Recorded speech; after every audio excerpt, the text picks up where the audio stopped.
More than 17,000 flights in the U.S. have been canceled since last Wednesday, leaving hundreds of thousands scrambling to make new plans. Southwest Airlines alone has canceled more than 10,000 flights. Yeah, there was a point where almost every single flight out of San Diego from Southwest was canceled. Some travelers are trying to salvage their plans, opting to drive to their destinations instead.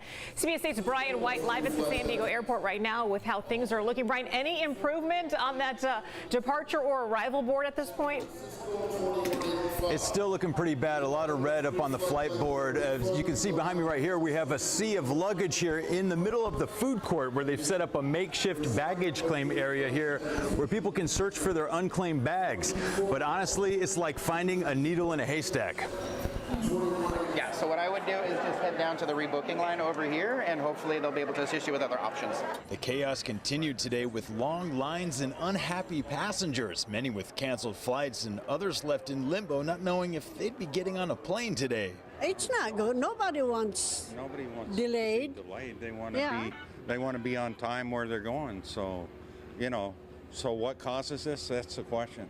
Southwest blames the widespread disruption on extreme winter weather, saying snow and cold temperatures in other parts of the country last week affected flight schedules, and the repercussions are still being felt today. Just so you know, though, the next available flights are after the new year. One man we caught up with was trying to get to Baltimore with his wife and 2 dogs. They're actually moving to Maryland because he's now stationed there for the Army.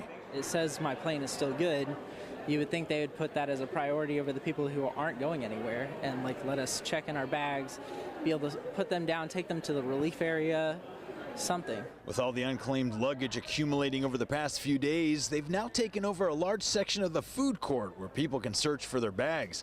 Holly Klassen searched for 3 days until she found her luggage. It's like Christmas all over again. We came down 2 other days with 3 of us looking everywhere. So I'm really surprised that we found it today. I mean, we're heading back to Kansas City now, so the thought of leaving this in limbo was not a good thought.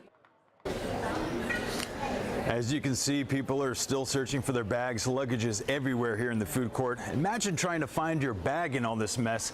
Anyway, just long lines and frustrated passengers here at San Diego International. Brian, let me ask you this. We heard from that official who was talking to those folks that the next available flights, did I hear that right, would be after January 1st? And does that mean that they need to find their own hotel rooms and pay for all of that in the meantime? Those people, for sure, and a lot of people like them, that might have had something to do with their particular flight or whatever destination they were going to, but it's not an uncommon theme around here. A lot of people having to make accommodations for several days until they can get it figured out.